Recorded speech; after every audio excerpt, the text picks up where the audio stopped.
Welcome back to 20th Century History.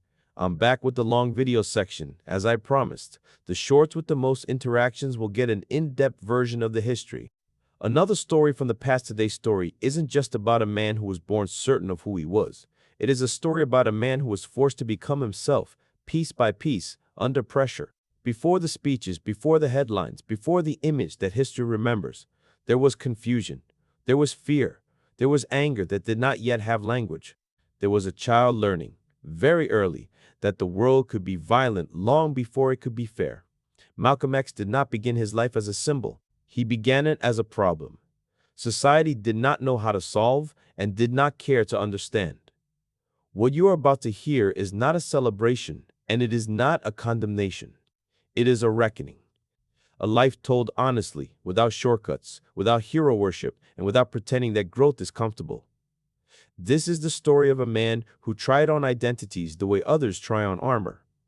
A man who learned discipline after chaos, belief after destruction, and doubt after certainty.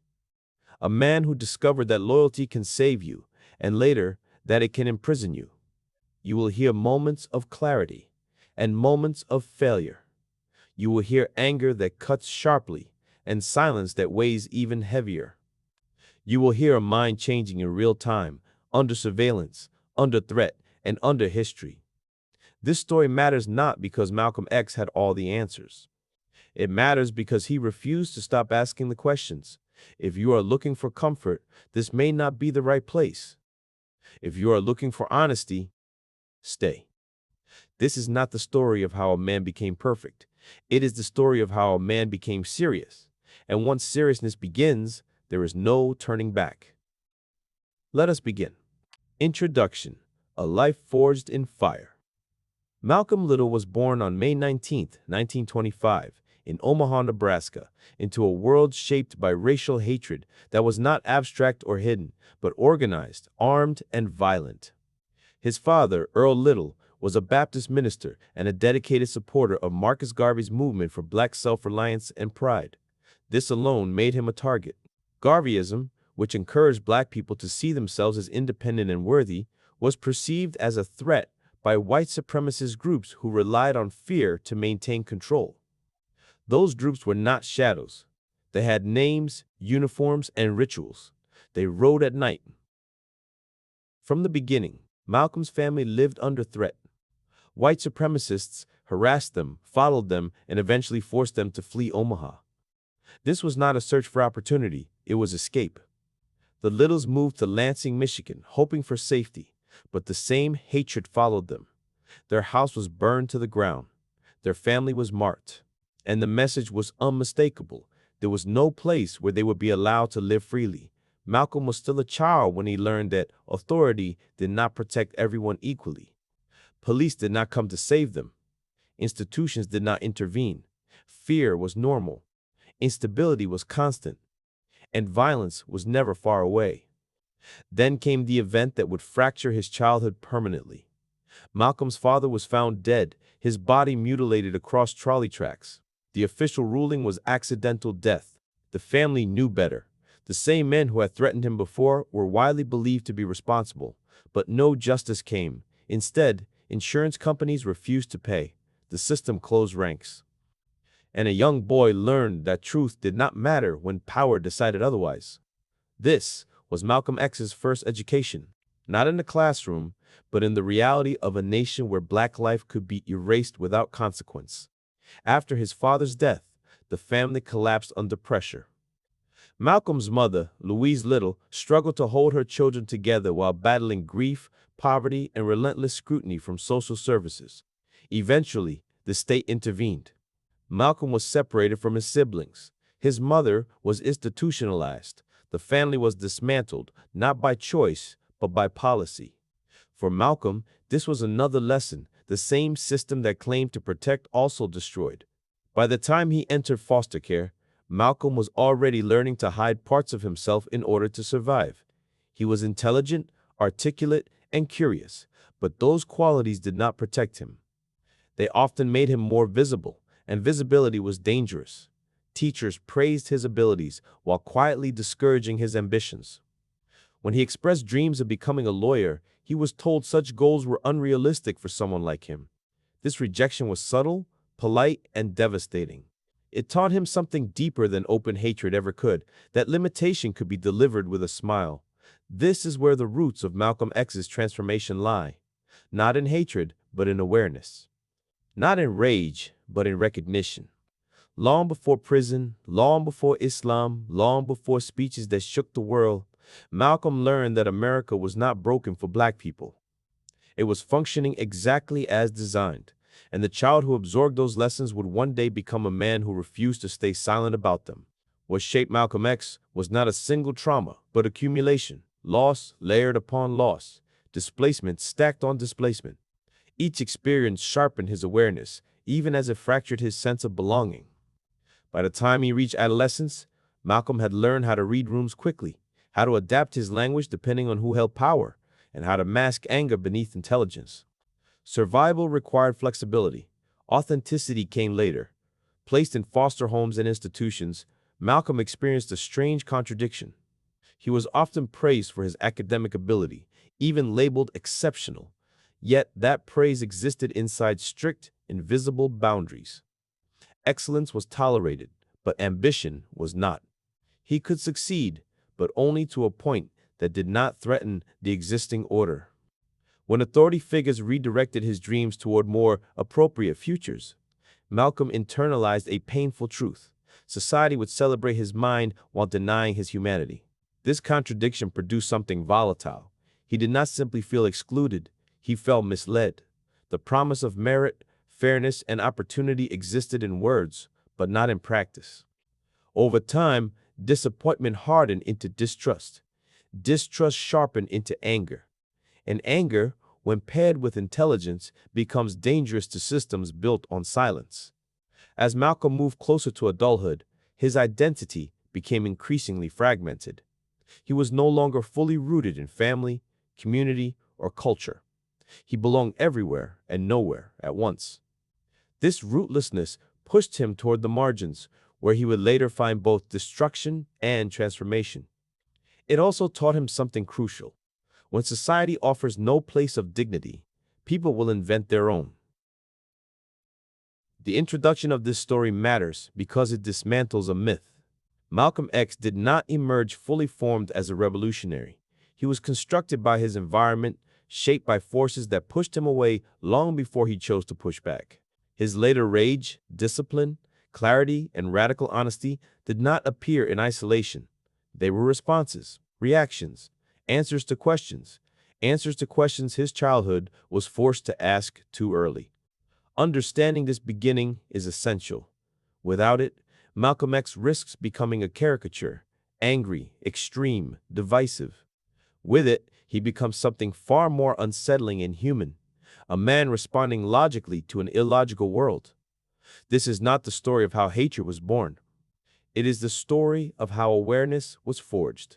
And with that awareness, Malcolm X would begin a journey that would take him through crime, prison, faith, reinvention, global consciousness, and ultimately, assassination. Each stage would strip away illusion and replace it with clarity. The child who watched his family dismantled will grow into a man who refused to let systems remain unchallenged. This is where the story truly begins. Chapter 1: Nightmare. Malcolm X titled the first chapter of his life with a word that left no room for comfort. Nightmare was not metaphorical. It was literal. It described the atmosphere of fear that surrounded his earliest memories, the sense that danger could enter a home at any moment, and the realization that being black in America was not a neutral condition, but a marked one. Even before Malcolm was old enough to understand language fully, his family lived under threat. His father, Earl Little, did not hide his beliefs. As a minister and organizer influenced by Marcus Garvey, he preached black self-respect, independence, and resistance to white domination. In the 1920s, these ideas were treated not as political disagreement, but as provocation. White supremacist groups did not wait for words to turn into action. They arrived at the Littles' home openly, sometimes on horseback, sometimes at night, sometimes armed. Malcolm later recalled how his mother described men standing outside their house, faces visible, voices loud, making it clear that they could return at any time. These were not anonymous threats. They were deliberate warnings. The message was simple: this family was not welcome. The Littles fled Omaha after repeated harassment, relocating to Lansing, Michigan. But safety did not follow them. The same forces existed there, embedded in local institutions and community power structures. The family acquired land, built a home, and attempted to establish stability. That stability did not last. One night, while Malcolm was still very young, their house was set on fire. Flames swallowed the structure as the family watched. Fire departments arrived slowly, if at all. No one was arrested. No one was held accountable. The lesson was unmistakable. Protection was selective. Malcolm absorbed this, not as theory, but as lived reality. The most devastating event came when he was still a boy. His father was found dead, his body badly damaged, lying across streetcar tracks. The official ruling was accidental death.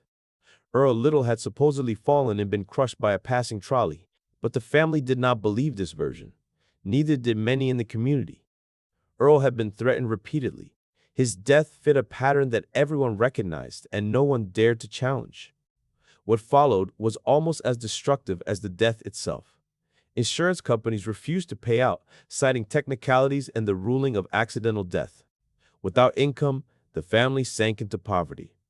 Malcolm watched his mother struggle to keep food on the table while raising 8 children in a society that treated her suffering as invisible. The system that claimed to provide order delivered only pressure. Social workers entered the picture, not as allies, but as overseers. They monitored, judged, and eventually dismantled the family under the language of assistance.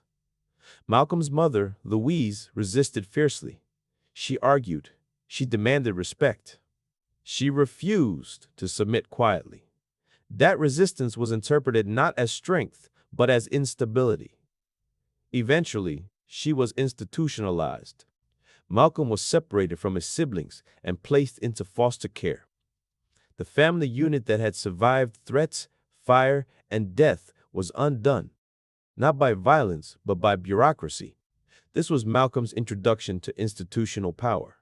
It did not need to shout or burn to destroy. It only needed forms, authority, and time. By the end of his childhood, Malcolm had learned lessons that would shape him forever. He learned that black dignity was treated as defiance. He learned that justice was conditional. He learned that survival required adaptation. And he learned that anger, when left without direction, could consume you. This was the nightmare. And it did not end when childhood did. Foster care did not rescue Malcolm Little. It rearranged his pain. Moving from home to home, he learned quickly that survival depended on observation. Each household had its own rules, spoken and unspoken. He learned when to speak, when to stay silent, when to perform politeness, and when to disappear into himself. Stability was temporary. Attachment was risky. Trust had to be earned slowly, and even then, it could vanish overnight. At school, Malcolm's intelligence became impossible to ignore. He was sharp, articulate, and curious. Teachers praised his grades and his ability to absorb information. On paper, he was a success story. In reality, that praise carried an unspoken ceiling. When Malcolm spoke about his ambitions, the response shifted. Dreams that required authority, leadership, or power were gently redirected. He was encouraged to be realistic, practical, modest. The message was not delivered with cruelty. That made it worse. Malcolm later recalled the moment a teacher told him that becoming a lawyer was not a suitable goal for someone like him. The teacher meant well. He believed he was offering guidance. What he actually offered was a clear definition of the boundaries Malcolm was expected to accept. Intelligence could be acknowledged, but aspiration had limits. Malcolm absorbed that lesson deeply. This is where resentment began to take shape. Not explosive rage, but something colder. A growing awareness that effort alone would never grant full belonging. That success would always be conditional. That no matter how well he performed, there was an invisible line he was not meant to cross. As a young boy, Malcolm still believed in fairness. He still believed in rules. But experience kept contradicting belief. Authority figures spoke of equality while practicing hierarchy. Institutions promised care while delivering separation. Adults praised his potential while quietly mapping out his limitations. By the time Malcolm entered adolescence, he had developed a split identity. One version of himself was the polite, high-achieving student who knew how to impress. The other was the observant, increasingly angry boy who recognized hypocrisy when he saw it. This division would widen over time, eventually breaking into open rebellion. What made these early years especially damaging was isolation. Malcolm was not only separated from his family, he was separated from narrative. No one explained why these things were happening. No one named racism as a force shaping his life. The absence of explanation forced him to create his own, and the conclusions he drew were harsh. He began to see the world as something to be navigated, not trusted. Authority as something to be tested, not respected by default. Rules as tools of control rather than protection. These ideas did not come from ideology, they came from lived contradiction. By the end of chapter 1, Malcolm is still a child, but the innocence typically associated with childhood is already gone. In its place stands a mind trained by instability, sharpened by loss, and primed for transformation. The nightmare is no longer external, it has moved inward. What comes next will not be gentle. The boy who learned that the world could take everything from him without explanation will soon begin testing what he can take from the world in return. Chapter 2, Mascots. If Chapter 1 was about fear imposed from the outside, Chapter 2 is about confusion cultivated from within. Malcolm's world did not suddenly become safer after his family was torn apart. Instead, it became more deceptive. The danger no longer arrived on horseback or through burning houses. It came disguised as opportunity, acceptance, and praise.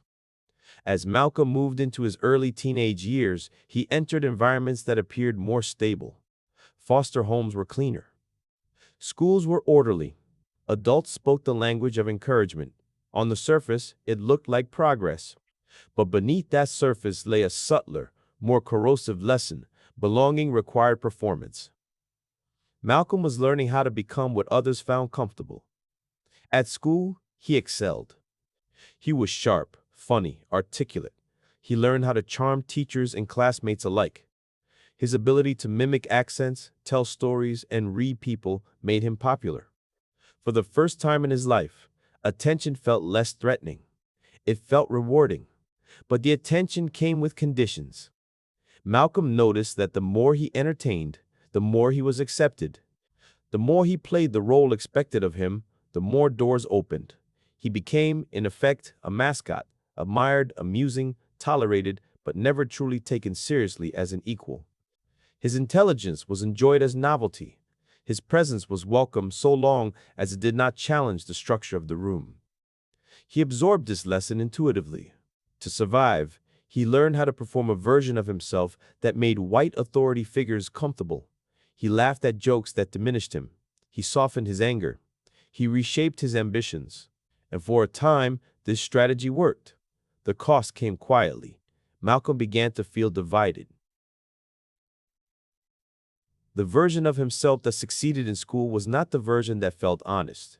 He sensed that admiration did not equal respect, that praise did not mean freedom, that being liked did not mean being understood. The more he played the role, the more distant he felt from himself. This was the early formation of a mask, one that would later evolve into more dangerous disguises. What made this chapter especially painful in retrospect was how invisible the damage appeared. No one was shouting at Malcolm. No one was threatening him. He was succeeding by every visible metric. Yet internally, something was eroding. He was learning to trade dignity for approval, authenticity for access. He did not yet have language for this trade. He only felt the tension it created. By the time Malcolm reached his mid-teens, he stood at a crossroads he did not fully recognize. One path led toward continued performance, quiet assimilation, and controlled ambition. The other led toward rebellion, risk, and rejection of the rules that had never been written for him in the first place. He would not choose the first path, not because it was unavailable, but because it required surrender. The turning point came when Malcolm left Michigan and went to Boston. The move felt like escape, but it was also an initiation. Boston was louder, faster, and less polite than the world he had known. It did not pretend to be fair. It offered opportunity without apology and danger without disguise. For the first time, Malcolm was surrounded by black communities, living outside the watchful gaze of white authority. He saw styles, confidence, speech, and movement that had never been available to him before. This environment awakened something long suppressed. He felt visible in a different way. Not as a novelty, but as someone blending into a larger world. Boston introduced him to the street economy, where survival followed different rules. Here, intelligence was not measured by grades, but by awareness. Charisma was currency. Reputation mattered. Malcolm learned quickly. He studied people, copied mannerisms, absorbed slang, and reshaped himself again. This time, not to please authority, but to command attention. This transformation felt empowering. The careful student became something sharper, more dangerous, more admired. He adopted new clothes, new language, and a new posture.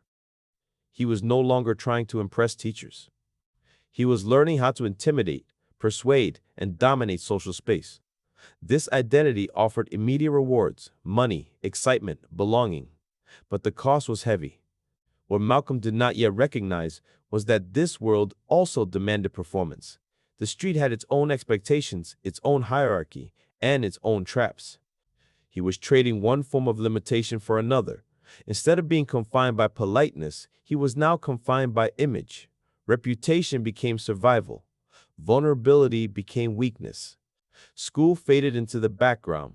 Education, once a refuge, now felt irrelevant. Teachers could no longer compete with the intensity of street life. The classroom could not match the adrenaline of risk or the immediate validation of status. Malcolm drifted further from formal learning, not because he lacked intelligence, but because he believed intelligence alone had never protected him. In Boston, Malcolm's anger finally found a place to stand. It was no longer hidden beneath politeness or humor. It emerged in confidence, defiance, and bravado. He began to believe that control, not approval, was the key to safety. This belief would lead him deeper into a world that promised power but delivered consequences. By the end of Chapter 2, Malcolm is no longer a child navigating adult expectations. He is a young man constructing identity out of reaction. He has rejected the role of mascot, but he has not yet found something solid to replace it. The mask has changed, but the fracture remains. What follows will not be theoretical. It will be lived at full speed, with real costs, real damage, and irreversible decisions. Chapter 3. Homeboy. By the time Malcolm arrived fully in Harlem, he was no longer searching for acceptance. He was searching for control. Harlem in the early 1940s was a world unto itself, vibrant, dangerous, alive with ambition and despair existing side by side. Music spilled out of clubs.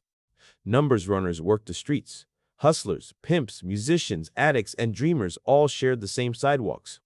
It was a place where identities were not inherited but constructed daily through reputation, nerve, and survival instincts. Malcolm absorbed Harlem quickly. He learned how to walk, how to dress, how to speak with authority. Clothes mattered. Style mattered. Confidence mattered more than truth. He straightened his hair, adopting a look that aligned with what the streets defined as success. This act was not vanity alone. It was armor. It was assimilation into a new hierarchy, one that promised power to those who mastered its codes. He became known as Detroit Red, a nickname born from his light complexion and reddish hair. The name carried weight. It marked him as recognizable, someone with presence. Malcolm leaned into it. He cultivated an image that demanded attention and discouraged disrespect. In a world where weakness invited exploitation, image was survival. But this new identity required constant performance. Harlem rewarded boldness but punished hesitation. Malcolm learned to hustle, to run numbers, to navigate illegal economies with speed and intelligence. He watched carefully, studied how money moved, how influence shifted, how fear could be used as leverage. He was good at it. Too good. The adrenaline was intoxicating. Nights blurred together in smoke-filled rooms, loud music, and constant motion. Sleep was irregular. Danger was normal. The street offered Malcolm something the classroom never had: immediate validation. Here, he was not a curiosity or a mascot. He was a participant, yet beneath the confidence, instability remained. Drugs entered his life, first casually, then routinely. Marijuana, cocaine, alcohol. Substances that dulled anxiety and sharpened bravado. Addiction crept in quietly, disguised as recreation.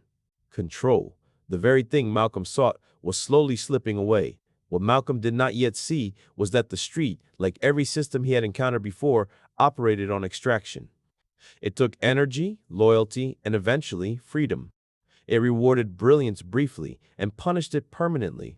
By the end of this phase, Malcolm was moving fast, thinking faster, and running from a silence he could not yet face. The world had taught him to distrust institutions. Harlem taught him to distrust stillness. The homeboy persona felt powerful, but it was built on borrowed ground, and the bill was coming. As Malcolm's life in Harlem accelerated, the line between survival and self-destruction blurred. What began as hustle hardened into routine. What began as experimentation slid into dependency. The drugs were no longer accessories to nightlife. They became necessary tools to maintain the pace, the confidence, the illusion of control. Malcolm prided himself on awareness. He believed he could see danger before it arrived. But addiction has a way of narrowing vision while convincing you that you are sharper than ever. Paranoia crept in quietly. Trust eroded. Every conversation carried an edge. Every friendship felt conditional. In a world built on reputation, betrayal was always a possibility, and Malcolm learned to expect it. Crime escalated, not because Malcolm lacked intelligence, but because he believed intelligence made him untouchable. He participated in burglaries, scams, and thefts with calculated precision. He planned carefully. He watched patterns. He assumed preparation equaled immunity. This belief would prove fatal to his freedom. What Malcolm did not yet recognize was that the street rewards consistency, not cleverness. Sooner or later, someone slips, a detail is missed, a partner panics, a witness notices. The system that once felt controllable turns rigid and unforgiving. Arrest came not as a shock, but as confirmation. When it happened, Malcolm felt a strange mix of fear and inevitability. The machinery he had long distrusted now closed around him. Police interrogation, courtrooms, sentencing. These were institutions he had learned to expect nothing from. He did not plead innocence. He did not express surprise. He accepted the outcome with a cold clarity shaped by years of observation. The sentence was severe. Years behind bars, years removed from motion, status, and illusion. The streets that had offered excitement and identity vanished overnight. In their place stood concrete, routine, and confinement. Yet prison did something Harlem never could. It forced stillness. For the first time since childhood, Malcolm could not outrun himself. There were no performances to maintain, no reputations to polish, no adrenaline to chase. Stripped of movement, he was left alone with memory, anger, and unanswered questions. At first, prison deepened his rage. He blamed the system. He blamed the streets. He blamed everyone except himself. But beneath the anger, something else stirred. Awareness without distraction. This was not yet transformation. That would come later. For now, prison was simply the end of one identity. Detroit Red, the homeboy, the hustler. All of it collapsed under the weight of confinement. And in that collapse, space opened. The nightmare of childhood had led him here. The performance of adolescence had failed him. What remained was a man with nothing left to lose but illusion. What comes next will redefine everything. Chapter 4. Laura. Before prison stripped Malcolm of motion, there was Laura. Laura was not just a person in Malcolm's story. She was a mirror. Through her, Malcolm saw reflected the cost of the life he was living, even if he refused to fully acknowledge it at the time. Their relationship unfolded during his years of hustling, when charm, manipulation, and survival instincts defined his interactions with nearly everyone. Laura was young, vulnerable, and searching for belonging. Malcolm, already skilled at reading people, recognized this immediately. He did not approach her with cruelty or malice. He approached her with confidence, attention, and the promise of excitement. To Laura, Malcolm represented access to a world that felt powerful and alive. To Malcolm, Laura represented something far more complicated, proof of his influence. Their connection was unbalanced from the beginning. Malcolm controlled the pace, the tone, and the emotional distance. He enjoyed the admiration, the loyalty, the way she reorganized her life around his presence. In the street economy Malcolm inhabited, control was currency, and Laura became one of its quiet transactions. As his lifestyle deepened, Malcolm introduced Laura to drugs. What began as shared recreation became dependency. Laura's world narrowed, her independence faded, her sense of self weakened as Malcolm's sense of dominance grew. At the time, Malcolm justified this behavior as normal, even inevitable. He had learned early that people were either users or used. Compassion was considered weakness, detachment was protection. But beneath the surface, something was unraveling. Laura's decline mirrored Malcolm's internal decay. Her suffering was visible, undeniable, and increasingly difficult to ignore. Yet Malcolm kept moving forward, driven by momentum rather than reflection. The street rewarded speed, not conscience. Pausing to question the damage he caused would have required confronting his own vulnerability, something he had trained himself to avoid. Eventually, Laura reached a breaking point. Abandoned, addicted, and emotionally fractured, she collapsed under the weight of everything Malcolm had helped normalize. When Malcolm later learned of her institutionalization, the news landed differently than other consequences he had faced. It could not be dismissed as bad luck or systemic cruelty alone. It was personal. This chapter is one of the most unsettling in Malcolm's story because it exposes the human cost of survival strategies learned too young. Laura was not collateral damage in an abstract sense. She was a person whose life intersected Malcolm's at a moment when he lacked the tools to choose anything other than dominance. At the time, Malcolm did not yet have the language for regret. That language would come later, forged through stillness, reflection, and painful honesty. For now, Laura's story lingered like a quiet accusation. 1. Malcolm would not fully face until prison forced him to stop running. It was only later, looking back through the clarity prison would force upon him, that Malcolm fully understood what Laura represented in his life. At the time, he had not seen her suffering as exceptional. It was simply part of the environment he inhabited, a world where emotional damage was common and rarely examined.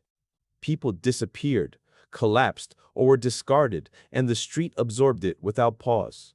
But memory has a way of returning when movement stops. In prison, stripped of distraction and performance, Malcolm began replaying moments he had once dismissed. Laura's loyalty, her vulnerability, the way her life slowly reorganized itself around his presence. And then, the silence, the disappearance. The news that she had been institutionalized, her life effectively removed from public view, labeled as broken and beyond repair. For the first time, Malcolm had to confront the idea that his actions had consequences beyond himself. This realization did not come gently. It arrived as discomfort, guilt, and resistance. He argued with it internally, trying to defend the logic of survival that had guided him. He told himself that he had simply done what the world had taught him to do. That responsibility was shared, that the system was the real villain. But Laura remained.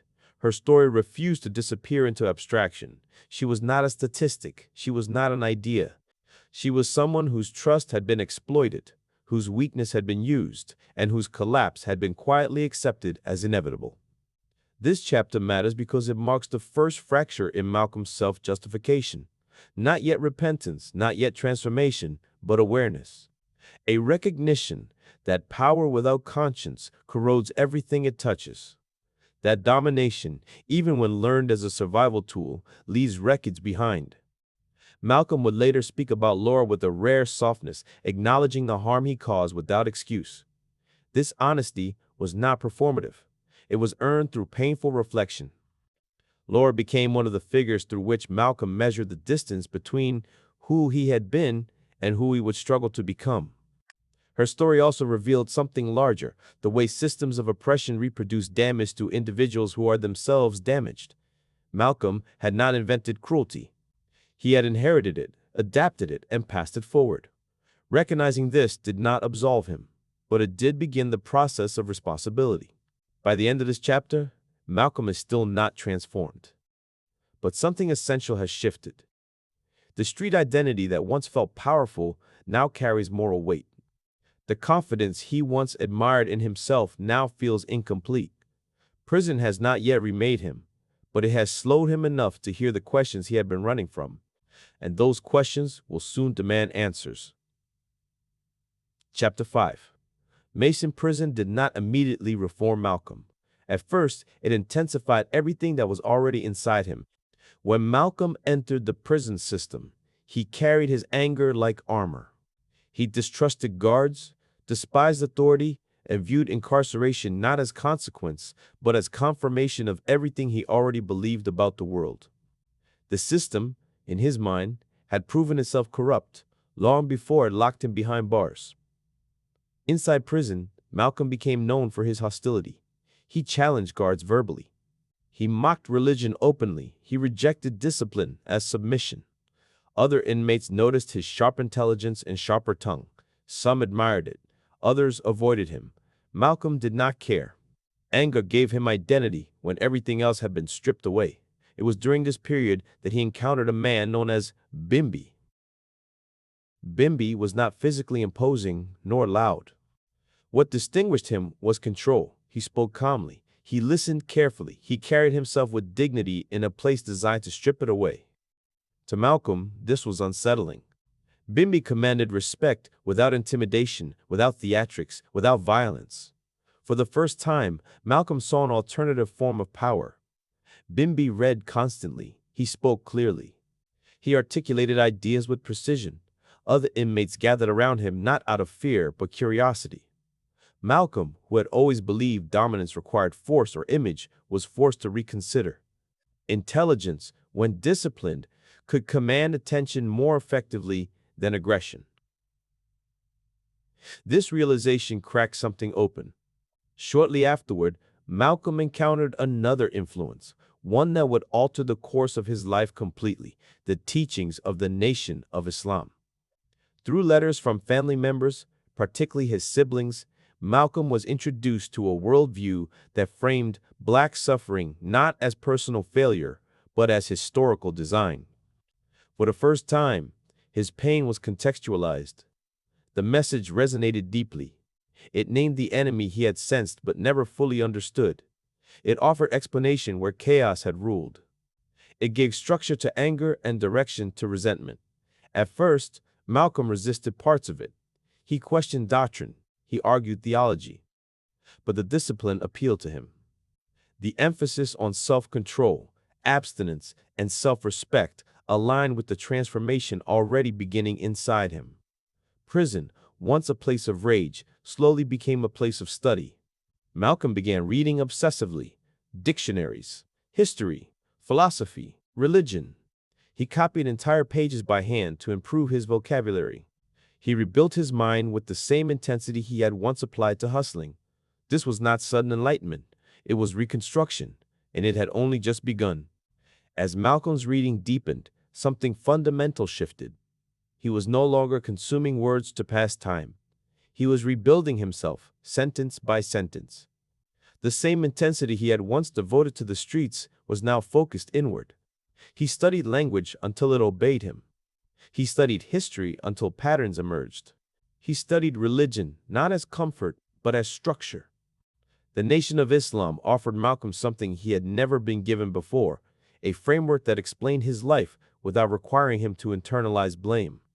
It reframed Black suffering as the result of deliberate historical forces rather than individual weakness. This perspective did not soothe him. It energized him. Anger, once chaotic, became organized. With discipline came abstinence. Malcolm gave up drugs, gambling, and the behaviors that had once defined his sense of power. This was not easy. Prison culture often rewarded excess and bravado. Choosing restraint meant isolation. But Malcolm had learned that solitude could be productive if used correctly. Letters became lifelines. Through correspondence with Elijah Muhammad and his siblings, Malcolm's worldview sharpened. The teachings demanded strict personal accountability, moral discipline, and absolute rejection of white supremacy as a moral authority. For Malcolm, this was not extremism. It felt like clarity. He began to pray regularly. He followed dietary restrictions. He reshaped his daily routine around self-control. These practices grounded him, offering stability where chaos had once ruled. Faith became not an escape, but a discipline. One of the most significant changes was linguistic. Malcolm stopped using profanity. He refined his speech. He practiced articulation as if preparing for a stage he could not yet see. Language, he realized, was power. Words could wound, persuade, expose, or liberate. Mastery of language was mastery of thought. Slowly, the identity of Detroit Red dissolved. In its place emerged something sharper and more dangerous to the status quo. A man who understood systems, could articulate injustice, and possessed the discipline to sustain resistance. Prison did not make Malcolm free, but it made him formidable. By the end of this chapter, Malcolm is no longer merely reacting to oppression. He is interpreting it, naming it, preparing to confront it. The anger that once drove him blindly now had direction, purpose, ideology. This transformation was not complete, and it would later be tested, challenged, and reshaped. But its foundation was solid. The nightmare of childhood, the confusion of adolescence, the chaos of the streets, all of it had been distilled into focus. Malcolm entered prison as a man shaped by damage. He was preparing to leave as a man shaped by belief. What comes next will move him from isolation into influence, from discipline into leadership, and from study into action. Chapter 6: Savior.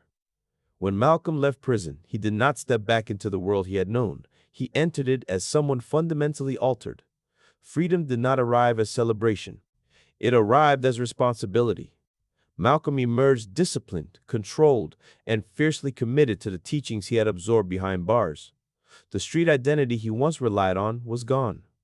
In its place stood a man with structure, conviction, and a mission he believed had been handed to him through suffering. He was no longer improvising survival. He was following doctrine. Almost immediately, Malcolm devoted himself to the Nation of Islam. He worked tirelessly, traveling, organizing, speaking, and recruiting. His energy was relentless. He slept little. He studied constantly. He treated every conversation as an opportunity to awaken someone else. Where others hesitated, Malcolm acted. Where others softened their message, Malcolm sharpened it. Elijah Muhammad became, in Malcolm's eyes, a guiding figure, a leader who articulated what Malcolm had long felt but could never fully express. The nation offered a clear moral universe: black dignity, self-discipline, separation from a society built on exploitation, and the rejection of internalized inferiority. For Malcolm, this clarity was salvation. His rise within the organization was rapid. His intelligence, discipline, and oratorical skill set him apart almost immediately. He did not simply repeat teachings. He embodied them. His speeches were sharp, unapologetic, and electrifying. Crowds listened because he spoke without hesitation or fear. He named injustice directly. He refused to soften reality for comfort. Malcolm's presence transformed temples wherever he went. Attendance increased. Media attention followed. Journalists came searching for controversy and found articulation instead. What unsettled them most was not his anger, but his precision. He did not rant, he argued. This visibility, however, came with tension. As Malcolm's influence grew, so did scrutiny, both from outside the nation and within it. Some members admired his effectiveness. Others worried that his prominence might eclipse leadership. Malcolm, for his part, believed he was serving something larger than himself. He did not yet question the structure he had committed to. Loyalty, at this stage, was absolute. He had found purpose. And purpose, once discovered, can feel indistinguishable from truth. But this chapter is not only about rise. It is about the seeds of conflict that appear when devotion meets reality. Malcolm's transformation was genuine, but it was also incomplete.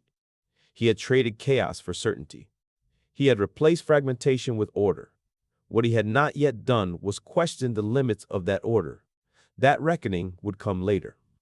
For now, Malcolm X was becoming a public figure, disciplined, fearless, and convinced he had found the answer not only to his life, but to the condition of his people. As Malcolm X's public presence expanded, the tension between message and messenger began to surface. The media did not know what to do with him.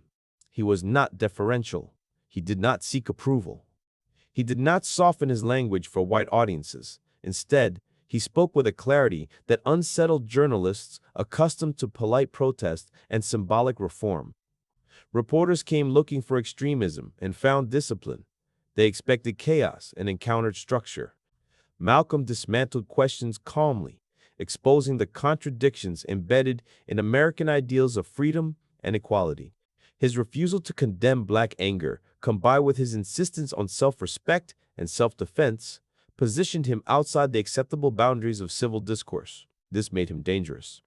Inside the Nation of Islam, Malcolm's effectiveness elevated him quickly. Temples grew under his leadership. Membership surged. His speeches circulated far beyond the rooms in which they were delivered.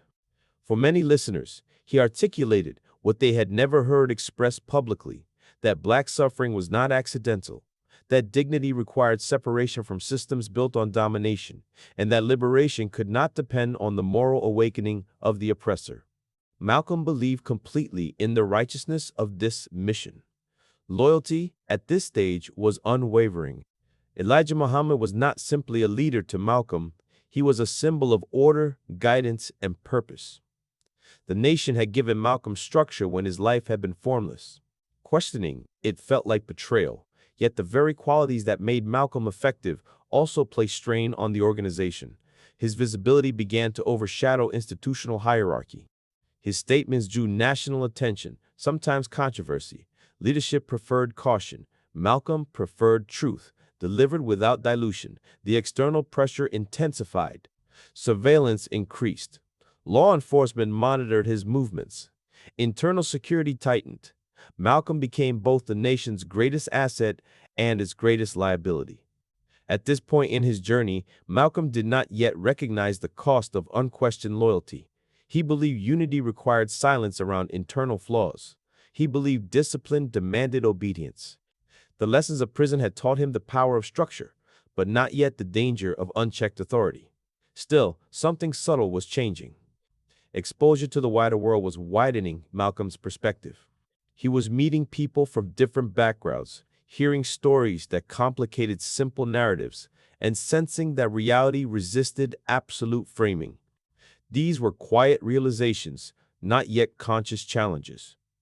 By the end of Chapter 6, Malcolm stands at the height of his early influence. He is disciplined, confident, and convinced of his purpose. He believes he has found truth, and he is willing to defend it without compromise. But history rarely allows certainty to remain untouched. The very clarity that propelled Malcolm forward would soon collide with complexity. And when belief meets contradiction, transformation becomes unavoidable. Chapter 7. Black Nationalism. By the early 1960s, Malcolm X had become one of the most recognizable and controversial black voices in America.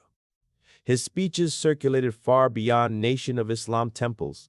His debates appeared on television. His words were quoted, criticized, and feared. He was no longer speaking only to followers. He was speaking into the national conscience. Malcolm's message cut sharply against the dominant narrative of the civil rights movement. While others emphasized integration, nonviolence, and moral appeal, Malcolm rejected the idea that dignity could be begged for. He argued that self-respect had to be seized. That separation, not assimilation, was the first step towards psychological liberation, that a people stripped of identity could not negotiate equality from a position of weakness. This stance placed him in direct contrast with figures such as Martin Luther King Jr. and the broader nonviolent movement. Malcolm did not deny the courage of civil rights activists. He questioned the strategy. He asked why black people were expected to absorb violence without defending themselves, why suffering was framed as virtue, why patience was demanded only from the oppressed. These questions unsettled many. They also resonated deeply with those who felt unheard. Malcolm's articulation of black nationalism was not rooted in hatred of white people as individuals, but in rejection of white supremacy as a system. He drew clear distinctions between power structures and personal morality. His insistence on this nuance was often ignored by critics who preferred caricature over engagement. Media attention intensified. Interviews became confrontations. Malcolm was portrayed as extreme, dangerous, divisive. He understood this portrayal and used it strategically. He refused to soften his image to appear acceptable. Visibility, even hostile visibility, was preferable to silence. Within black communities, his influence expanded rapidly. Young people listened because he spoke without apology. He validated anger without glorifying chaos. He named trauma without romanticizing victimhood. His language gave form to emotions many had been told to suppress. Yet this expansion also sharpened isolation. As Malcolm's public role grew, so did the boundaries around him. Allies became cautious. Critics became louder. The Nation of Islam leadership grew increasingly uncomfortable with the scale of his influence. Malcolm was no longer simply representing doctrine. He was shaping public perception. And with that came risk. Malcolm believed he was serving a truth larger than himself. But truth, when tied too tightly to structure, becomes vulnerable to fracture. The clarity that once felt absolute was beginning to strain under the weight of lived complexity. By the end of this phase, Malcolm stood at a paradoxical height. He was powerful, respected, and feared. Yet he was also increasingly alone, positioned between movements, misunderstood by many, and bound by loyalties that would soon be tested. Black nationalism had given him a voice, but it was also narrowing the space in which he could continue to grow. As Malcolm X's influence widened, the internal dynamics of the Nation of Islam began to tighten around him. Success, which had once been celebrated, now produced anxiety. Malcolm's voice was no longer confined to temples or loyal audiences. It reached students, workers, journalists, and international observers. His words were shaping how black resistance itself was understood. Inside the organization, this visibility created unease. The Nation of Islam valued discipline, hierarchy, and control of message. Malcolm's growing independence, even when unintentional, disrupted that balance. His interviews were unscripted. His responses were direct. His willingness to engage publicly with civil rights leaders, critics, and global movements blurred lines leadership preferred to keep rigid. At the same time, Malcolm himself was changing. Exposure to broader conversations was complicating his worldview. He was listening more closely to voices outside the nation. He was encountering black activists who framed struggle in economic, political, and international terms rather than purely racial separation. He was beginning to see that oppression did not operate along a single axis, and that alliances might be possible without surrendering dignity. These realizations did not immediately become dissent. Malcolm was still deeply loyal, but loyalty now required effort. He noticed contradictions between public moral standards and private realities. He observed how authority was protected, how questioning was discouraged, and how unity was sometimes enforced through silence rather than trust. The strain intensified after national crises. When violence erupted against black communities, Malcolm's instincts pushed him toward clarity and confrontation. The nation's leadership preferred restraint. When political events shook the country, Malcolm spoke honestly. Leadership responded with caution, sometimes with reprimand. The gap between conviction and constraint widened. What made this period especially painful was Malcolm's awareness that his commitment was genuine. He had given everything to the nation: energy, loyalty, discipline, and voice. Questioning its limits felt like questioning the foundation that had saved him from destruction. Yet ignoring contradiction felt increasingly dishonest. This tension did not explode immediately. It accumulated. By the end of Chapter 7, Malcolm stands at a critical threshold. He has articulated black nationalism with power and precision. He has challenged America's conscience and unsettled its comfort. But he is also beginning to recognize that no structure, no matter how necessary, should be immune to scrutiny. The clarity that once felt liberating is now pressing against its own boundaries. Malcolm does not yet know where this realization will lead. He only knows that growth has begun to demand honesty, even when honesty threatens belonging. The next chapter will force this tension into the open, reshaping Malcolm's life, loyalties, and future in ways he cannot yet imagine. Chapter 8. Silenced. The break did not begin with shouting. It began with restriction. After years of representing the Nation of Islam publicly, Malcolm X found his voice increasingly monitored. Statements that once passed without question were now scrutinized. Interviews required approval. Public appearances were limited. The organization that had once empowered him was quietly narrowing the space in which he could speak. This silencing was not explained openly. It arrived through instruction, through reminders of hierarchy, through appeals to discipline and unity. Malcolm was told that restraint was necessary for the greater good. That visibility carried risk. That loyalty required obedience. For a man whose identity had been rebuilt through truth and articulation, this was suffocating. The turning point came after a national tragedy. When President John F. Kennedy was assassinated, the country entered a period of public mourning. Malcolm, asked to comment, spoke with characteristic bluntness. He described the violence as a consequence of a culture that normalized brutality. His words were framed as insensitive, even celebratory, though his intent was analytical rather than emotional. The response was swift.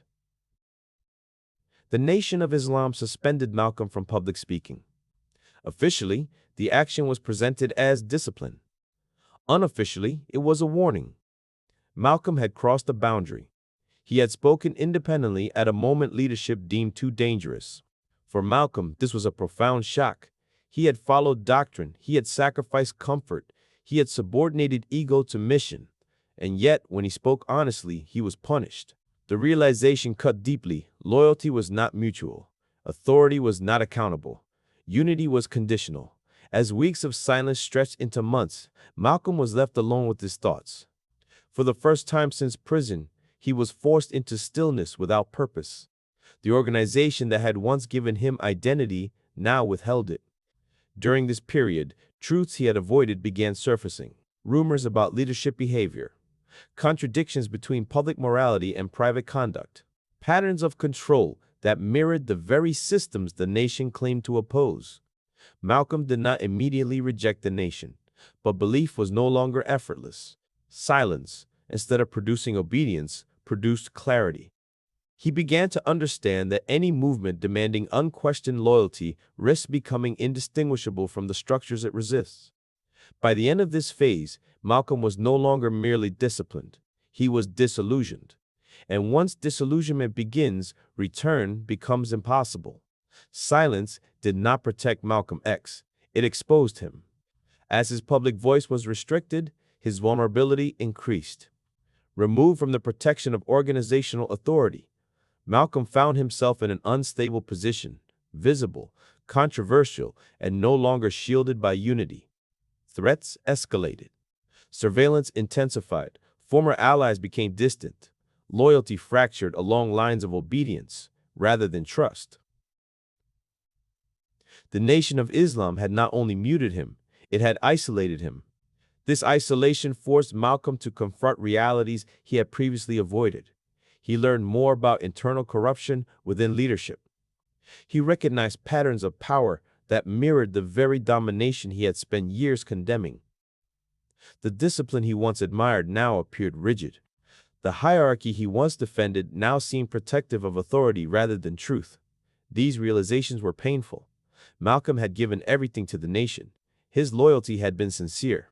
To accept that the institution was flawed was to accept that part of his rebirth had been built on incomplete truth. This did not invalidate his transformation, but it demanded reassessment. The emotional cost was immense. Malcolm felt betrayed, but more deeply, he felt responsible. He had defended the nation publicly. He had demanded loyalty from others. Now he faced the consequences of absolute belief. This reckoning did not soften him, it sharpened him. Eventually, the separation became unavoidable. Malcolm formally broke with the Nation of Islam. This was not a moment of triumph. It was a moment of danger. He had lost organizational protection, alienated powerful figures, and entered public life as an independent voice at a time when independent black radicals were closely monitored and frequently targeted. Yet with separation came freedom. Malcolm was no longer bound by doctrine. He was no longer required to defend contradictions. He could speak honestly, revise his views, and follow evidence rather than instruction. This freedom came with risk, but also integrity.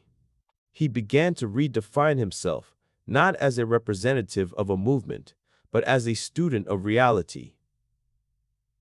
He questioned ideas he had once treated as absolute.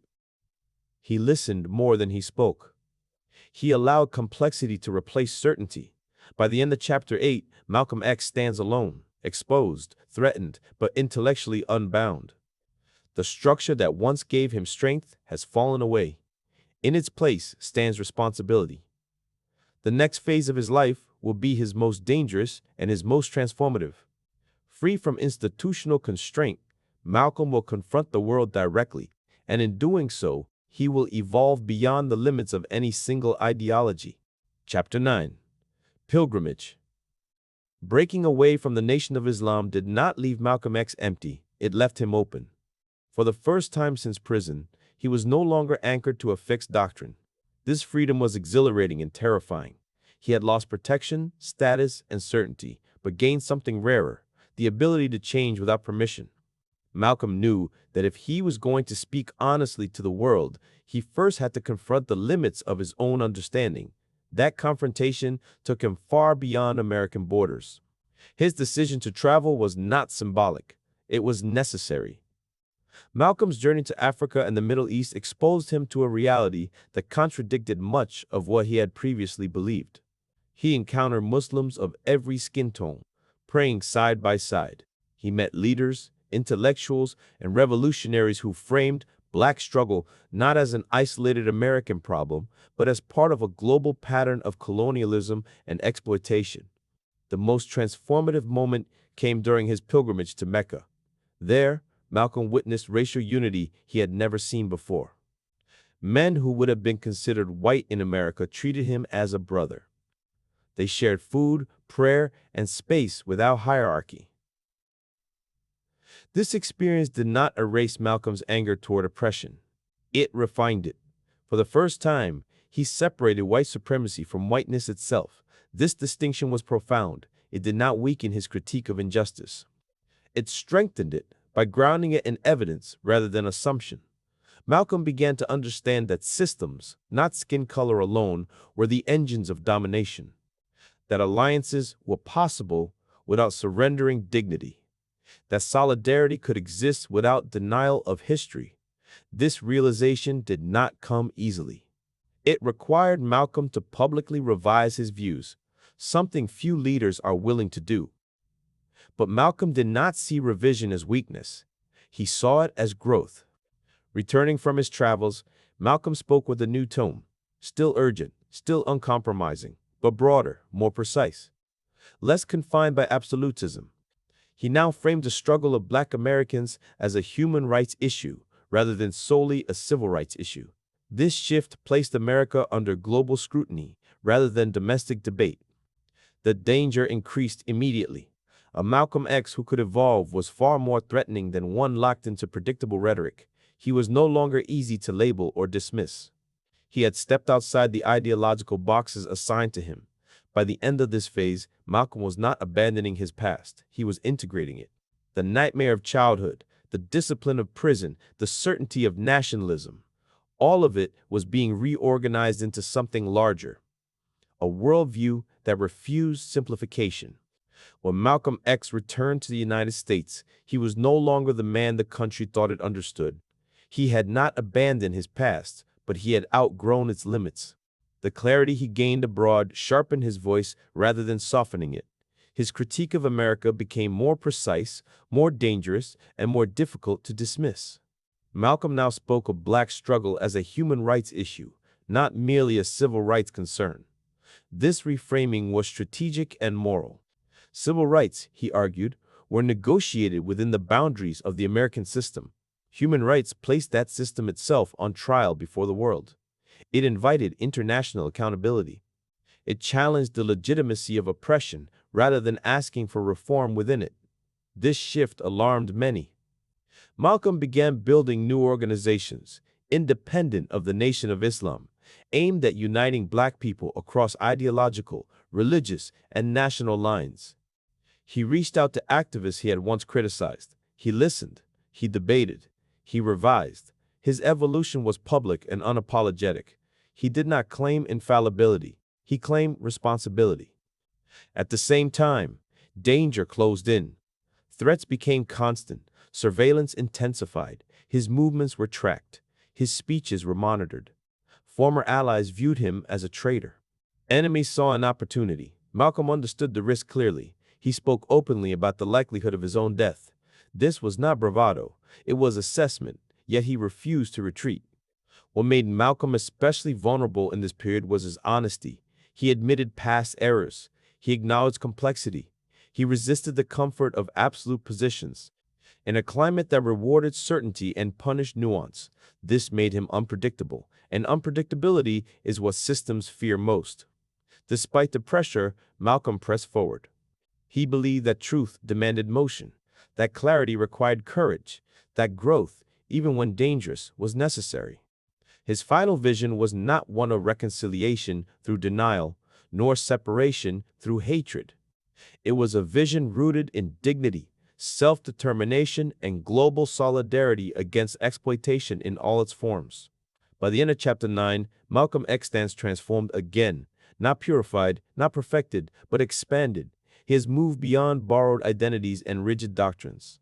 He is thinking globally, speaking freely, and standing alone. The cost of this freedom is isolation. The reward is integrity. What comes next will be brief in time, but immense in consequence. Malcolm's final chapters will unfold under the shadow of inevitability, where clarity meets consequence, and a life shaped by truth moves toward its end. Chapter 10. The end is near. By the final year of his life, Malcolm X lived with an awareness few people ever fully confront, that time was running out. This was not paranoia, it was calculation. Malcolm understood the position he occupied. He had broken with a powerful organization, challenged entrenched racial narratives, exposed contradictions within movements, and reframed black struggle as a global human rights issue. He had gained clarity, but lost protection. He was visible, vocal, and vulnerable. Threats were no longer abstract. They arrived daily. His home was firebombed while his family slept inside. The message was unmistakable. He was being warned. Surveillance followed him openly. Law enforcement tracked his movements. Former allies turned hostile. Rumors circulated. Tensions escalated. Malcolm did not retreat. Instead, he spoke with increasing urgency. His speeches sharpened. His language became more deliberate. He emphasized unity without illusion, resistance without hatred, and clarity without compromise. He no longer claimed to possess final answers. He spoke as a man still learning, still revising, still committed to truth over comfort. This made him even more dangerous to those invested in certainty. Despite the danger, Malcolm remained deeply human. He worried about his family. He expressed fear privately, not of death itself, but of leaving work unfinished. He understood that transformation was not linear, that movements evolved slowly, and that his own evolution had only just reached its most honest stage. What haunted him most was timing. He had spent years unlearning and rebuilding. Only now had he arrived at a position that allowed genuine coalition, international awareness, and moral consistency. And yet, history rarely grants patience to those who challenge power directly. Malcolm spoke openly about the possibility of assassination. He did not dramatize it. He contextualized it. He understood the pattern. Leaders who grow beyond containment often face elimination. Still, he continued. This final period was marked by contradiction, clarity alongside danger, hope alongside inevitability. Malcolm had never been more intellectually free. He had also never been more exposed. The world was listening. Enemies were watching. Allies were uncertain. The path ahead narrowed. In the weeks leading up to his death, Malcolm X moved through the world with a calm that unsettled those around him. He was not reckless, but he was resolute. Every public appearance carried risk. Every speech required security planning that was often inadequate. Yet Malcolm refused to disappear. To retreat, he believed, would be to surrender the very clarity he had fought so hard to reach. His final speeches were different from those that made him famous. The anger was still present, but it was no longer dominant. In its place stood precision. He spoke about coalition, about international solidarity, about the necessity of understanding power structures rather than reducing struggle to simple binaries. He warned against hero worship. He urged critical thinking. He emphasized that movements must outgrow individuals. This evolution confused some supporters and alarmed others. Malcolm was no longer predictable. He could not be neatly categorized as extremist or reformer. He rejected false unity, but he also rejected permanent division. He spoke as a man who had seen too much to accept slogans in place of analysis. Privately, the danger weighed heavily. Friends urged him to leave the country. Security concerns escalated. Meetings were relocated. Threats were investigated, then dismissed, then returned. Malcolm knew the pattern. He had studied history. He recognized how quickly violence closes around those who disrupt entrenched narratives. Still, he continued to speak. On February 21, 1965, Malcolm arrived at the Audubon Ballroom in New York City to address supporters. The atmosphere was tense. Security was disorganized. Distractions unfolded deliberately. Within moments, the inevitable occurred. Malcolm X was assassinated in front of his family and his audience. His death was immediate, but its consequences were not. Shock rippled outward. Confusion followed. Narratives clashed. Responsibility was debated. Motives were simplified. Complex truths were reduced to fragments that could be more easily managed. What could not be managed was the void left behind. Malcolm died at 39 years old. He did not live to see the full impact of his final transformation. He did not witness the global conversations his ideas would later influence. He did not see how often his words would be quoted without their context. His evolution flattened into a single phase. What remained was a legacy that resisted simplification.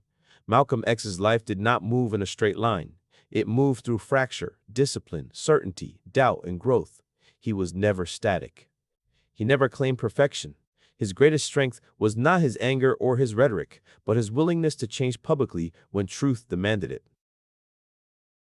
The end came too soon, but the trajectory matters.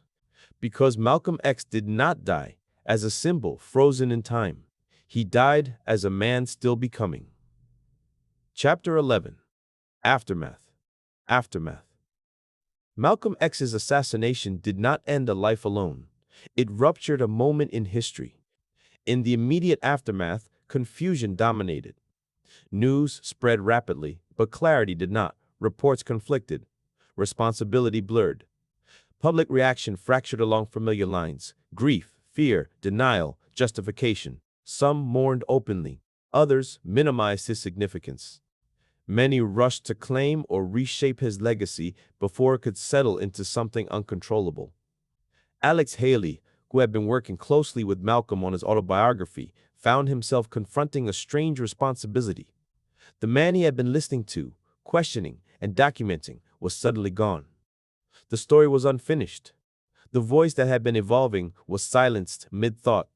What remained were words, memories, and a trajectory that resisted closure. Malcolm's death arrived at the exact moment when his thinking was most expansive. He had moved beyond rigid frameworks.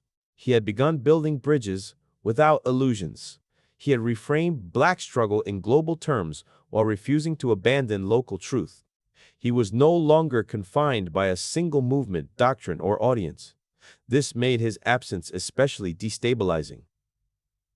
Without Malcolm to explain himself, others rushed in to explain him. Some froze him in his most militant phase. Others softened him into a harmless icon. Both approaches missed the core of who he had become. Malcolm was neither static nor symbolic. He was dynamic, unfinished, and deliberately evolving. The state responded with distance. Investigations proceeded unevenly. Accountability was partial. questions lingered. For many, justice felt incomplete. For others, the absence of clarity was itself a form of resolution. Within Black communities, grief mixed with fear. Malcolm had been a voice willing to say what others hesitated to articulate. His willingness to change publicly had offered permission for growth without shame. His loss created silence where conversation had just begun. The danger of Malcolm X was never that he had answers. It was that he taught people how to question. In death, that danger did not disappear. It multiplied. With Malcolm X gone, the responsibility of completing his life story fell heavily on Alex Haley. The autobiography they had been shaping together was not meant to end where it did. Malcolm had been in motion, revising his views, refining his language, and rethinking the future almost daily. Haley was left not only with recorded conversations and notes, but with an ethical challenge: how to honor a man whose defining trait was change. Haley chose honesty over closure. Rather than freeze Malcolm at a convenient point, the autobiography preserves the tension of an unfinished journey. It shows a man willing to confront his own contradictions, to admit error, and to grow publicly. This choice made the book unsettling to some readers. It resisted the comfort of simple heroes and simple villains. It demanded engagement rather than admiration. In the years following Malcolm's death, his image fractured into symbols that often contradicted one another. To some, he became the embodiment of righteous anger. To others, a warning against extremism. To many, a misunderstood figure whose evolution was ignored in favor of selective quotations. Each version revealed more about those invoking his name than about Malcolm himself.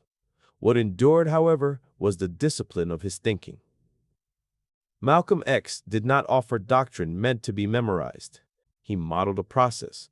He showed what it meant to interrogate belief, to revise conclusions, and to accept that growth requires risk. His willingness to change did not weaken his credibility. It strengthened it. In a culture that often equates consistency with integrity, Malcolm demonstrated that integrity sometimes demands transformation. Alex Haley understood this. By allowing Malcolm's voice to remain complex, unfinished, and demanding, he preserved what mattered most. The autobiography does not ask readers to agree with Malcolm. It asks them to think as rigorously as he did. In this way, Malcolm X did not disappear with his death. His influence shifted form. It moved from speeches to questions, from certainty to inquiry, from a single life to a continuing conversation. The aftermath of Malcolm's assassination was not silence. It was challenge. And that challenge remains unresolved. Chapter 12, Legacy. Malcolm X did not live long enough to control his legacy. That fact alone explains much of the confusion that followed his death. Almost immediately, his image began to harden into symbols. Posters, slogans, selective quotations, and simplified narratives replaced the complexity of the man himself. In public memory, Malcolm was often frozen at one moment rather than understood as a process. This freezing was not accidental. Static figures are easier to manage than evolving ones. Some remembered only his anger. Others remembered only his final calls for unity. Rarely were these stages held together as parts of a single intellectual journey. Yet Malcolm's true legacy lies not in any single position he held, but in his method. He modeled a rare kind of courage, the courage to revise oneself publicly. He demonstrated that growth does not require apology when it is rooted in honesty. At a time when ideological loyalty often demanded rigidity, Malcolm chose evolution even when it placed him in danger. For Black Americans, Malcolm X offered language where silence had prevailed. He named psychological damage alongside physical oppression. He spoke about dignity as something internal before it could be external. He insisted that liberation required self-definition, not validation from hostile systems. Internationally, his later work reframed racial struggle as part of a global pattern of exploitation. This perspective influenced activists, scholars, and movements far beyond the United States. Malcolm connected the experiences of Black Americans to those of colonized people across Africa, Asia, and the Middle East, revealing common structures of power rather than isolated injustices. What made this legacy especially enduring was its refusal to comfort. Malcolm did not offer easy optimism. He did not promise quick resolution. He demanded responsibility from the oppressed, as well as accountability from the oppressor. He challenged people to confront internalized limitations as fiercely as external ones. This challenge remains uncomfortable. It is easier to admire Malcolm X as a historical figure than to engage with his questions. Questions about loyalty, authority, identity, and change. Questions about when discipline becomes control, when unity becomes silence, and when certainty becomes stagnation. By the end of this phase, Malcolm's influence had moved beyond his physical presence. He no longer belonged to any single movement, ideology, or generation. He had become a reference point, not for answers, but for rigor. And rigor is harder to inherit than slogans. The struggle to understand Malcolm X did not end with his death. In many ways, it intensified. As decades passed, Malcolm became a figure people spoke about more often than they read closely. His image appeared on walls, shirts, and social movements, often reduced to a single expression of defiance. This reduction was not malicious, but it was incomplete. The man who insisted on critical thought was frequently remembered without it. Malcolm X is often claimed by opposing narratives. Some emphasize his early militancy to discredit him. Others highlight his final openness to neutralize his critique. Both approaches distort the truth. Malcolm was not a man who replaced one certainty with another. He was a man who learned how to hold complexity without retreating into confusion. This is what makes his legacy difficult. Malcolm forces confrontation with uncomfortable ideas, that loyalty can become blindness, that discipline can slide into control, that anger can clarify or consume, and that growth often demands public vulnerability. He did not protect his image. He protected his integrity. The tendency to mythologize Malcolm reflects a deeper discomfort with unfinished stories. People prefer resolution.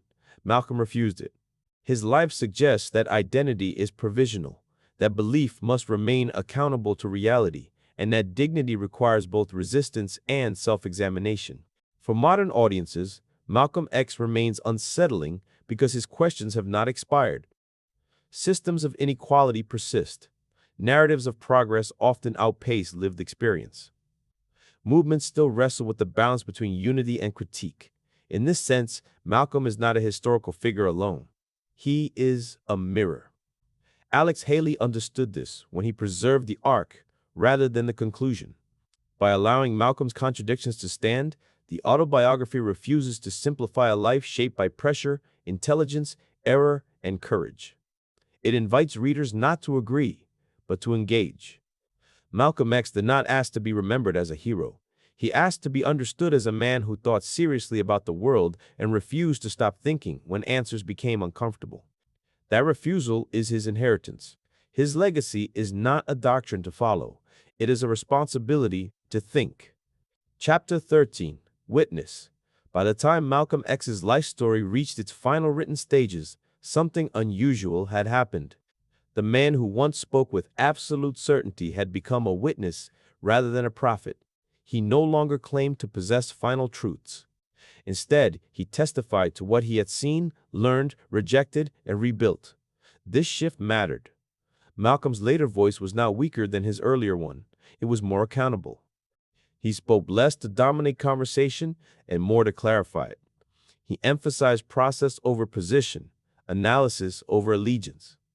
This made him harder to categorize and easier to misunderstand.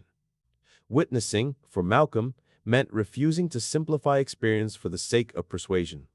It meant acknowledging that he had been wrong before, not once, but repeatedly, and that those errors were not shameful so long as they were confronted honestly. In a political culture that often rewards consistency over truth, Malcolm's willingness to revise himself stood apart.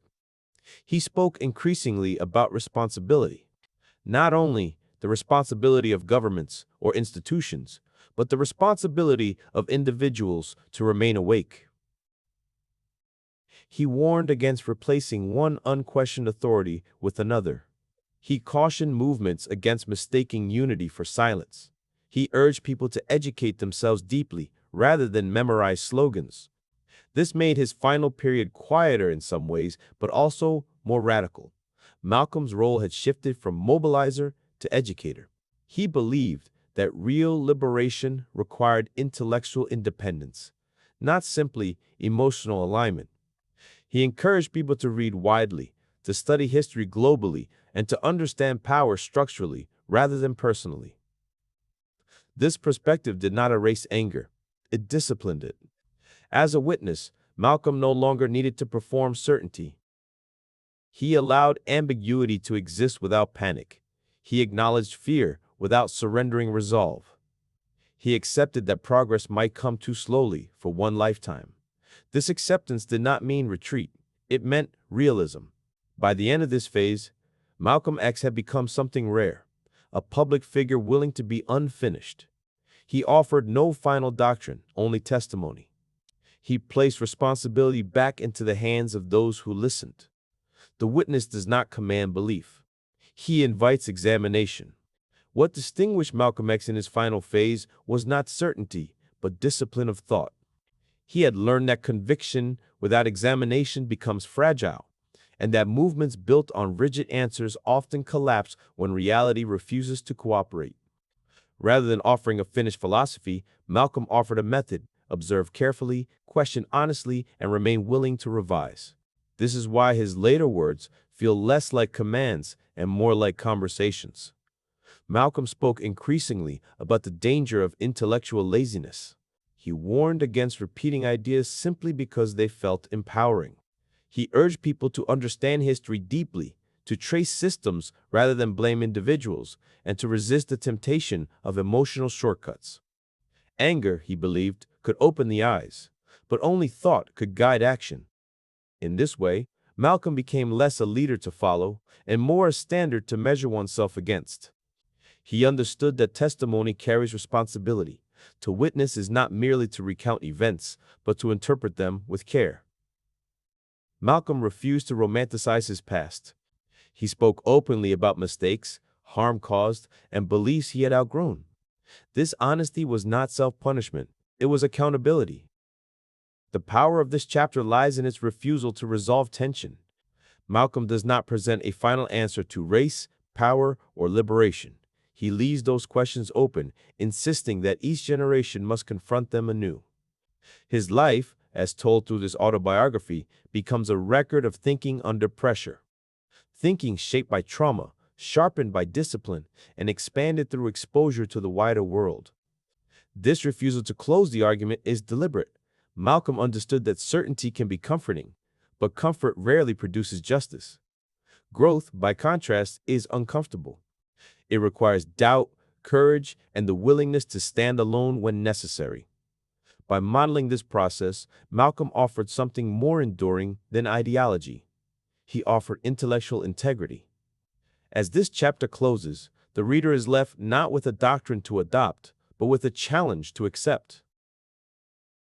To think critically, to resist simplification, to recognize that liberation is not a destination reached once, but a practice sustained through vigilance.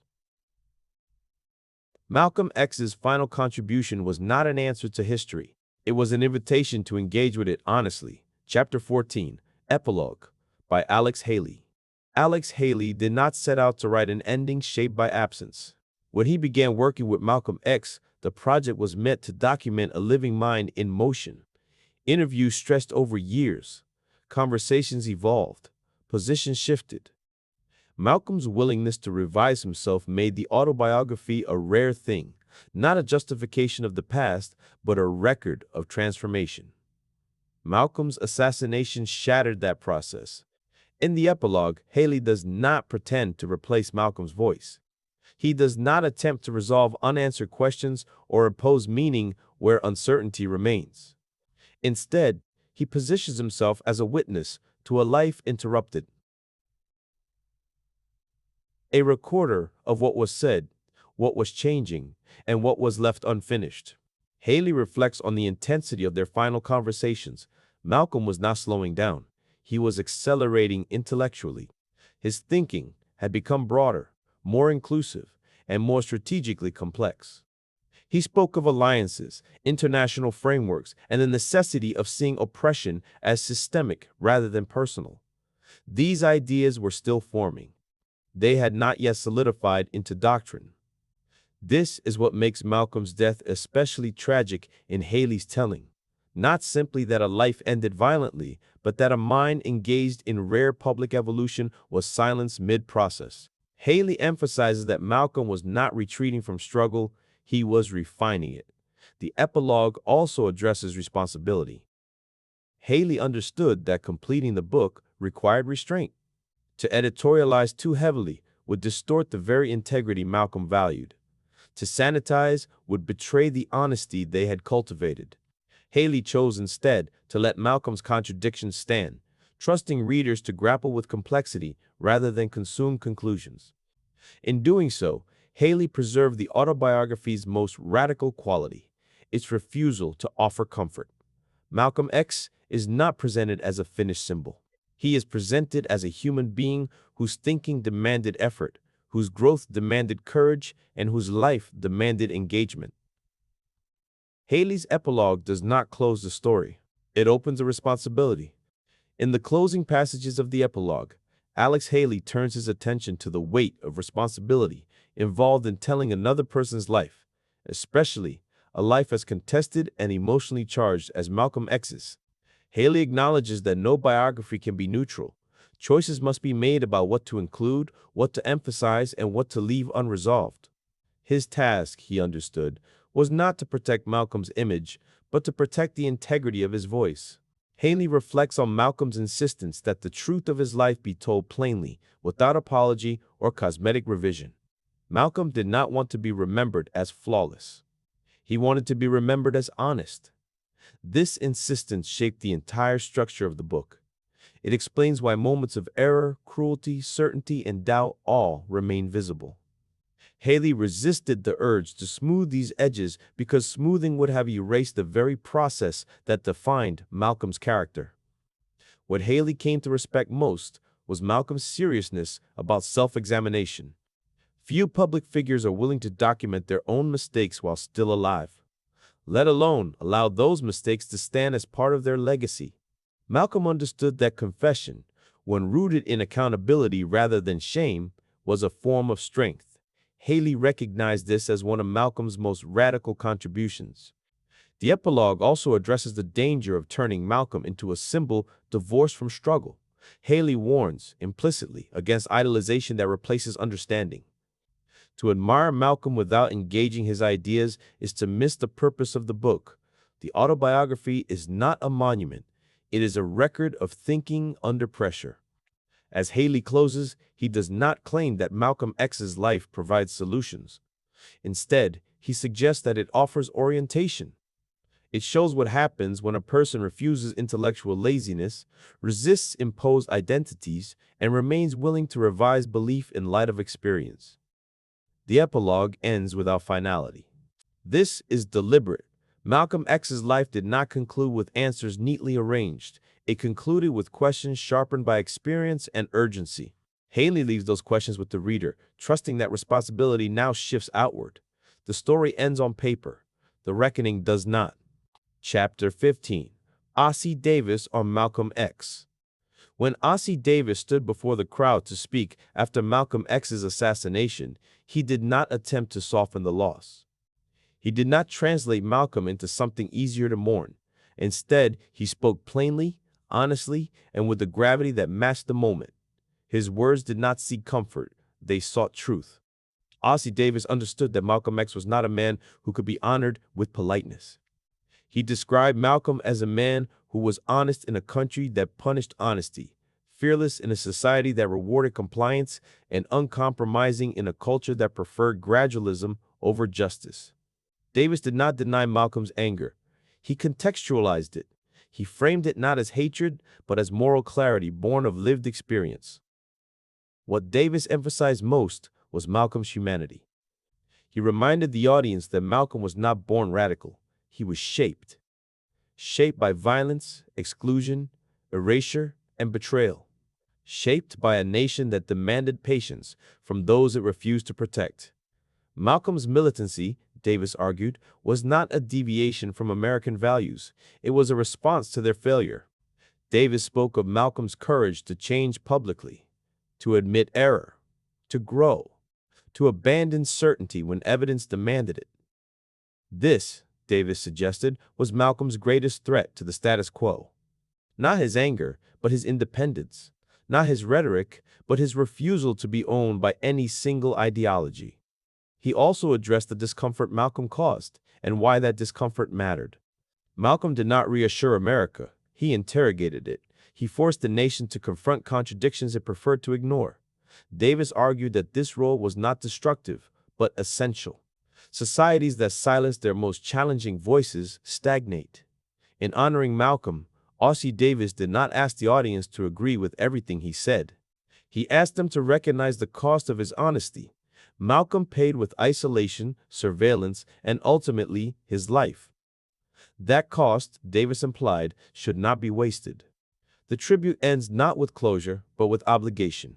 Malcolm X, Davis suggested, was not a man to be mourned quietly. He was a man whose life demanded engagement. His questions remain. His challenges persist.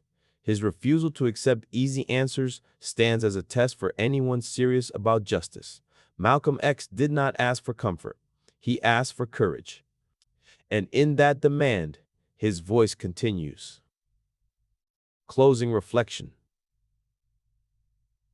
The unfinished responsibility. This mini-book does not tell the story of a man who arrived at certainty. It tells the story of a man who refused to stop becoming. Across these chapters, we followed a life shaped first by chaos, then by discipline, then by belief, and finally by responsibility. Malcolm X's journey was not a straight ascent toward clarity. It was a series of fractures and reconstructions, each demanding that he abandon one version of himself before he could reach the next. As a child, he learned that the world could be hostile before it could be fair. As a young man, he learned how identity can become armor, and how armor can become a prison. In the streets, in prison, and later within movements, Malcolm sought order powerful enough to protect him from disorder. Each time, he found strength, and each time, he encountered limits. What makes Malcolm X endure is not that he was always right, it is that he was always serious. Serious about truth. Serious about dignity. Serious about examining the beliefs that govern his life, even when that examination placed him in danger or isolation. He did not cling to certainty for comfort. He let evidence change him. He let experience revise him. He let conscience override loyalty when loyalty demanded silence. This willingness to grow publicly is rare. It is also uncomfortable. It resists slogans. It resists easy admiration. Malcolm's life reminds us that liberation is not only a political struggle, but an intellectual and moral one. That systems shape people, but people also shape systems. That anger can awaken awareness, but only disciplined thought can guide action. And that integrity often costs more than conformity. The final chapters do not offer closure because Malcolm's life did not offer it. He was taken at the moment his thinking was most expansive, his alliances most promising, and his vision most complex. What remains is not a finished doctrine, but a challenge. To think rigorously, to question authority, including the authority we admire, to grow without apology, to refuse simplification when reality demands courage. Malcolm X does not belong to history alone. He belongs to every moment that demands honesty over comfort. And that responsibility, now, belongs to us.